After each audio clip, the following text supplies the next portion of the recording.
I am back with chapter 2 of Alice in Wonderland by Lewis Carroll. This is the Pool of Tears.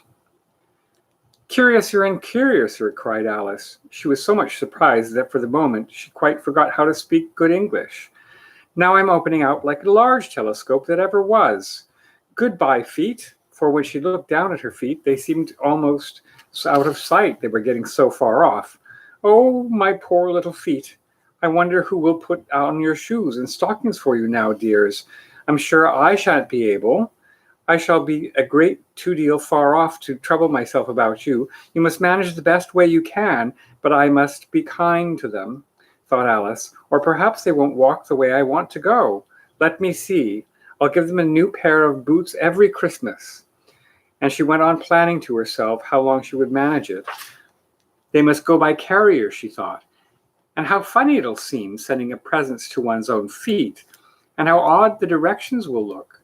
"Alice's right foot, Esquire, hearthrug, near the fender, with Alice's love." Oh dear, what nonsense I'm talking. Just at this moment, her head struck against the roof of the hall. In fact, she was now rather more than 9 feet high, and she at once took up a little golden key and hurried off to the garden door. Here's a picture of Alice being very, very tall. "You ought to be ashamed of yourself," said Alice. "A great girl like you," she might well say this, "to go on crying in this way. Stop this moment, I tell you." But she went on all the same, shedding gallons of tears until there was a large pool all around her, about 4 inches deep and reaching halfway down the hall. After a time, she heard a little pattering of feet in the distance, and she hastily dried her eyes to see what was coming. It was the White Rabbit returning, splendidly dressed, with a pair of white kid gloves in one hand and a large fan in the other. He came trotting along in a great hurry, muttering to himself as he came, "Oh, the Duchess, oh, won't she be savage if I've kept her waiting?" Alice felt so desperate that she was ready to ask help of anyone. So when the rabbit came near her, she began in a low, timid voice, "If you please, sir." The rabbit started violently and dropped his white kid gloves and the fan and scurried away into the darkness as hard as he could go. Alice took up the fan and gloves, and as the hall was very hot, she kept fanning herself all the time. And she went on talking. "Dear, dear, how queer everything is today. And yesterday things went on as usual. I wonder if I've changed in the night. Let me think. Was I the same when I got up this morning? I almost think I can remember feeling a little different, but if I'm not the same, the next question is, who in the world am I?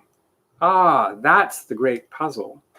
And she began thinking over all the children she knew that were of the same age as herself to see if she could have been changed for any of them. "I'm sure I'm not Ada," she said, "for her hair goes on in such long ringlets and mine doesn't go in ringlets at all. And I'm sure I can't be Mabel, for I know all sorts of things and she knows such very little.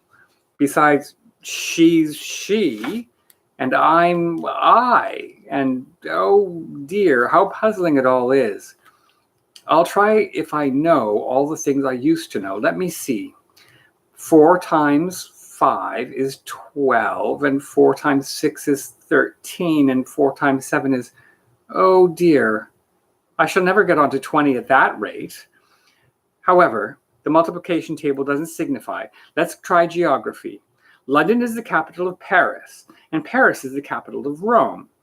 And Rome, no, that's all wrong. I'm certain I must have been changed for Mabel. I'll try and say, how doth the little..." And she crossed her hands on her lap as if she were saying lessons and began to repeat, but her voice sounded hoarse and strange, and the words did not come out the same way as they used to. "How doth the little crocodile improve his shining tail, and pour the waters of the Nile on every golden scale? How cheerfully he seems to grin, how neatly spreads his claws, and welcomes little fishes in with gently smiling jaws." "I'm sure those are not the right words," said poor Alice, and her eyes filled with tears again, and she went on, "I must be Mabel after all, and I shall have to go on and live in that poky little house and have next to no toys to play with. And oh, ever so many lessons to learn. No, I've made up my mind about it. If I'm Mabel, I'll stay down here. It'll be no use their putting their heads down and saying, "Come up again, dear." I shall only look up and say, "Who am I then?" Tell me that first, and then, if I like being that person, I'll come up. If not, I'll stay down here, till I'm somebody else. But, oh dear, cried Alice with a sudden burst of tears, I do wish they would put their heads down. I'm so very tired of being all alone here. As she said this, she looked down at her hands and was surprised to see that she had put one on one of the rabbit's little white kid gloves while she was talking. How can I have done that? She thought. I must be growing small again. She got up and went to the table to measure herself by it and found that, as nearly as she could guess, she was now about 2 feet high and was going on shrinking rapidly. She soon found out that the cause of this was the fan she was holding, and she dropped it hastily, just in time to save herself from shrinking away altogether. That was a narrow escape, said Alice, a good deal frightened at the sudden change, but very glad to find herself still in existence.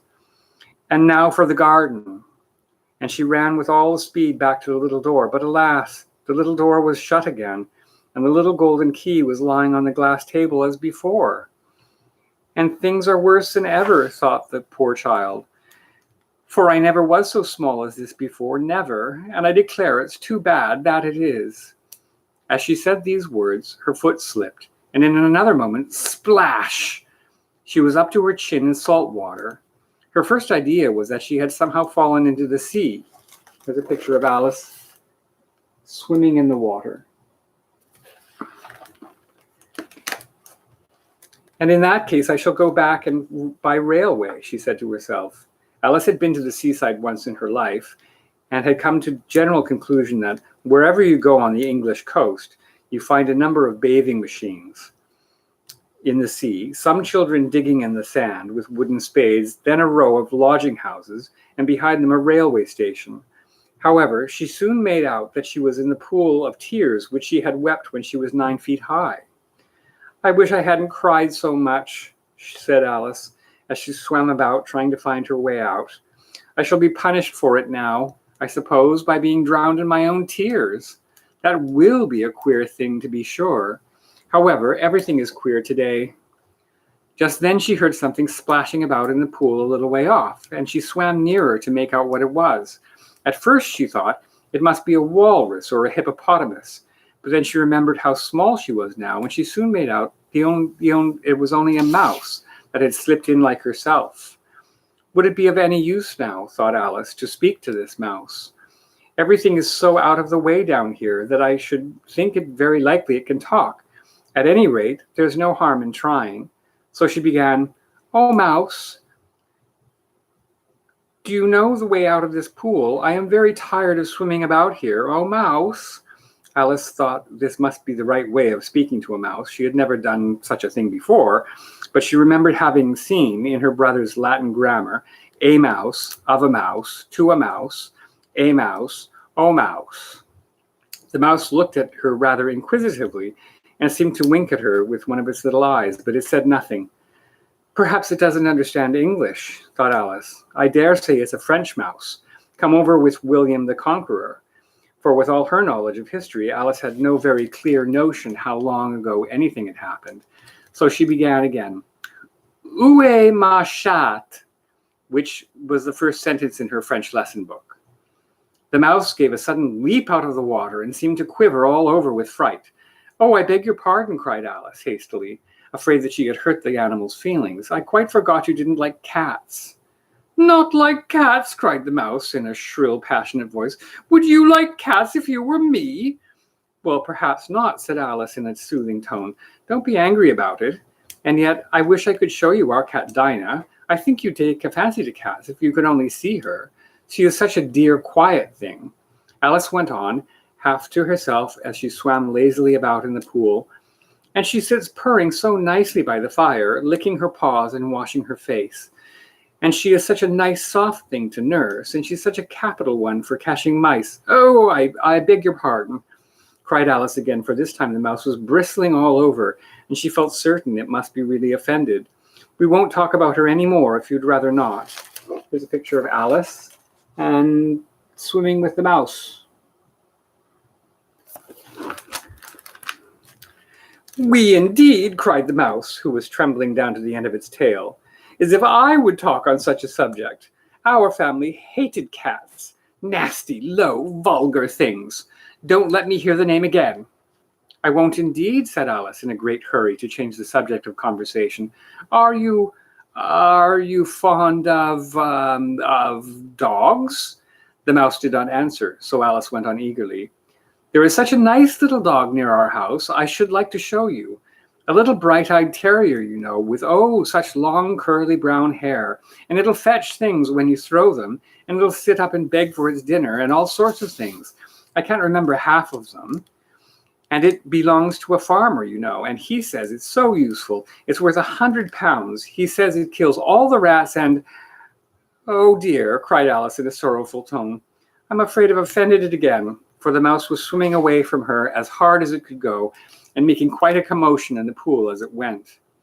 So she called softly after it, Mouse dear, do come back, and we won't talk about cats or dogs either, if you don't like them. When the mouse heard this, it turned round and swam slowly back to her.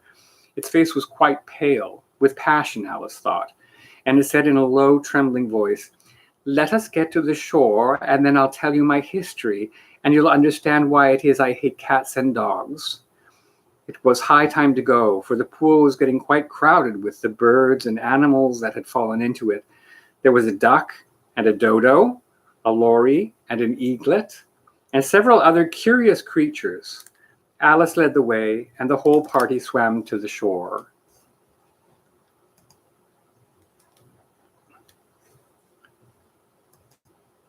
That's the end of chapter 2. We'll try for chapter 3 tomorrow. Always, if you like, you can click the like button and you can subscribe. And we'll get to the next chapter soon. Take care.